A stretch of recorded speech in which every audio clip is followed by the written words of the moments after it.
ஓம் சாய்ராம். பாபா தன் வாழ்ந்த காலத்தில் நிறைய அதிசயங்கள் செஞ்சிருக்கிறாரு.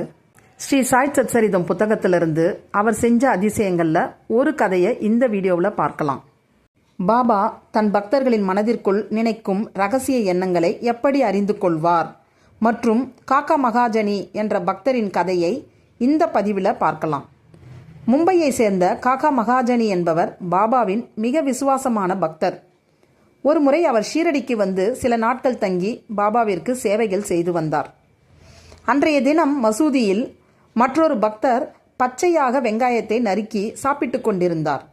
மசூதி முழுவதும் வெங்காய வாசம் வீசியது. அப்போது அங்கே வந்த மாலவாயை சேர்ந்த ஒரு புதிய பக்தர் மசூதிக்குள் வெங்காய வாசம் அடிப்பதை பார்த்து தன் மனதிற்குள் முகம் சுளித்தார். அவர் ஒரு தீவிர ஆச்சாரமான மனிதர். அவர் தன் மனதிற்குள், என்ன இது, பாபா ஒரு பெரிய மகான் என்று சொல்கிறார்கள், ஆனால் இவருடைய மசூதியில் இப்படி தீட்டு போல பச்சை வெங்காயத்தை அமர்ந்து சாப்பிடுகிறார்களே, ஒரு மகான் இருக்கும் இடம் இவ்வளவு தூய்மையற்று இருக்கலாமா என்று பாபாவை தப்பாக எடை போட்டார். அவர் இதை தன் வாயை திறந்து யாரிடமும் சொல்லவில்லை, மனதிற்குள் மட்டுமே நினைத்தார். எல்லோரின் மனதையும் அறியும் பாபா உடனடியாக காக்கா மகாஜனியை தன்னிடம் அழைத்தார். அங்கிருந்த வெங்காயத்தை அவரிடம் கொடுத்து, காக்கா, இந்த வெங்காயத்தை நன்றாக மென்று சாப்பிடு என்றார்.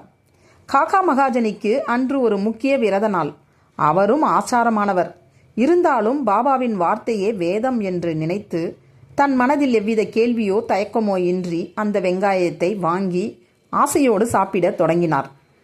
இதை பார்த்து கொண்டிருந்த அந்த புதிய பக்தருக்கு மேலும் குழப்பம் ஏற்பட்டது. அப்போது பாபா நேராக அந்த புதிய பக்தரை பார்த்து பேசத் தொடங்கினார்.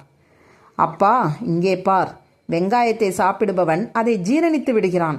ஆனால் அதை சாப்பிடாமல் தன் மனதிற்குள் குரோதத்தையும் மற்றவர்களை பற்றிய தப்பான எண்ணங்களையும் வளர்த்து கொள்பவன் தான் உண்மையான தீட்டு உள்ளவன்.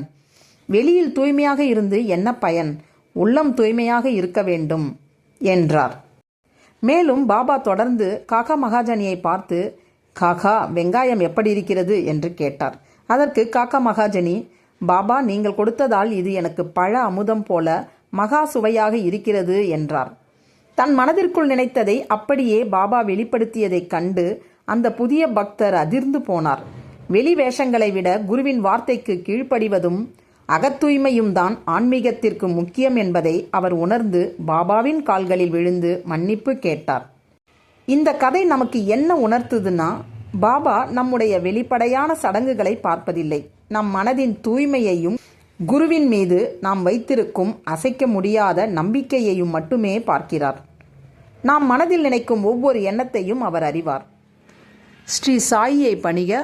அனைவருக்கும் சாந்தி நிலவட்டும். ஜெய் சாய்ராம். இந்த வீடியோ உங்களுக்கு பிடிச்சிருந்தா லைக் பண்ணுங்கள், ஷேர் பண்ணுங்கள், சப்ஸ்கிரைப் பண்ணுங்கள். தேங்க்யூ.